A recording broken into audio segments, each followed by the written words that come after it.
Right guys, welcome back to the channel. Today we've got this McLaren 570 GT in with us.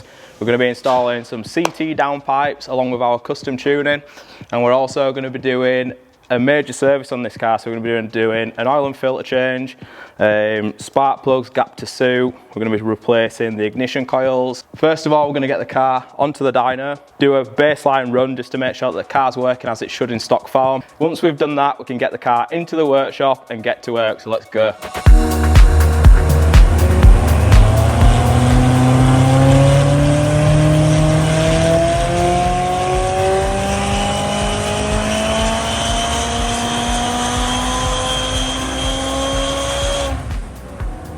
So we've done the baseline runs now on the 570 GT. It made 596 brake horsepower and 490 foot-pound of torque. With these cars, McLaren run them very, very rich. So it's not uncommon for us to see cars experiencing misfires on a stock tune. So the spark plugs need changing pretty often because of how rich the mixture is. And you can see that by the actual dyno graph. When it gets up to about 6,500, 7,000 RPM, the graph starts getting a little bit messy, just because the lambda's that rich that the engine's no longer running smoothly, and they do that to protect the cats. Obviously with the high flow downpipes on it, you can lean that out a little bit more and it makes the engine run a lot smoother and a lot cleaner. So the logs are exactly what I'd expect to see from a stock McLaren, and everything is all good. So now we can get the car off the dyno into the workshop and we can crack on with the work, so we'll see you in there.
So before we got the car back on the dyno, we had the ECU out, and we've took a bench read from the car, from the ECU, built up a stage 2 base for this car.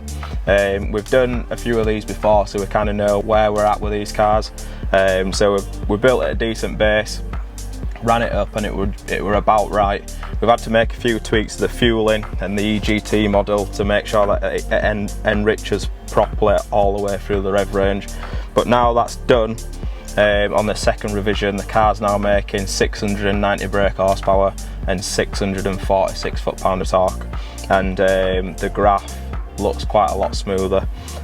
So the car's running a bit leaner now at 0.78 lambda, and peak boost at about 1.45 bar. So with these cars having quite small turbos, you've got to keep the boost pretty progressive, so then you still have quite a lot of power at the top end. If you ramp the boost in too early, the turbos basically run out of puff towards the top of the rev range. So we've basically tried to model the stock power curve, but giving it a nice big chunk of power in the mid-range as well. So it feels a bit more lively. So one of the good things about the MED17 control units is you can limit the amount of load versus intake air temperature. So when the car starts getting really hot, we can make the ECU request less load, which requests less boost.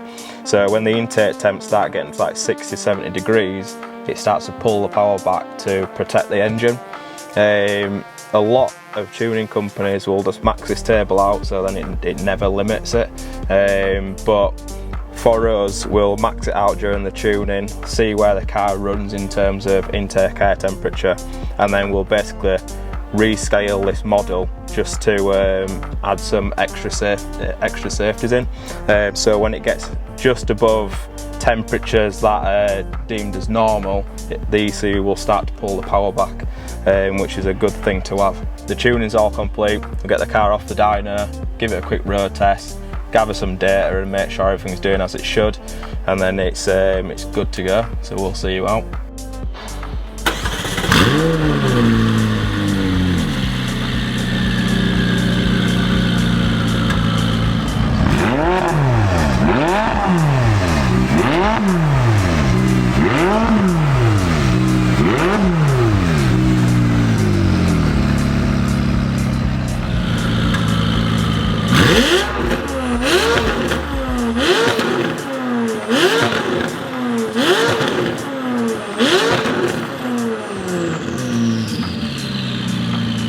Right guys, that's a wrap. If you've got a McLaren and you want it to go faster or even want some service work, let us know.